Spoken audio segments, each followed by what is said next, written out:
Johnny বিয়ারস্টোর অবিশ্বাস্য century দেখেই gallery ছেড়ে পলালো শাহরুখ খান। 262 রানের টার্গেট দিয়েও কলকাতা পাত্তাই পেল না জনি বিয়ারস্টোর ব্যাটিং এর কাছে। খেলা শেষ হওয়ার আগেই গ্যালারি ছেড়ে চলে গেলেন শাহরুখ খান, যা রীতিমতো অবাক করলো সবাইকে।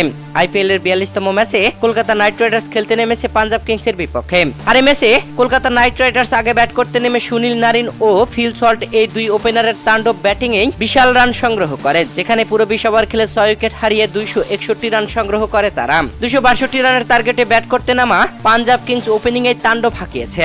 যদিও এক ওপেনার রান আউট হয়ে প্যাভিলিয়নে ফেরেন দলীয় 93 রানের মাথায়, তবে আরেক ওপেনার জনি বিয়ারস্টো এক প্রান্ত আগলে রেখে দুর্দান্ত ব্যাটিং করে শাহরুখ খানকে গ্যালারি ছাড়া করলো খেলা শেষ হওয়ার আগেই, যেখানে জনি বিয়ারস্টো মারমুখী ব্যাটিং এ সেঞ্চুরি হাঁকিয়ে দিয়েছেন।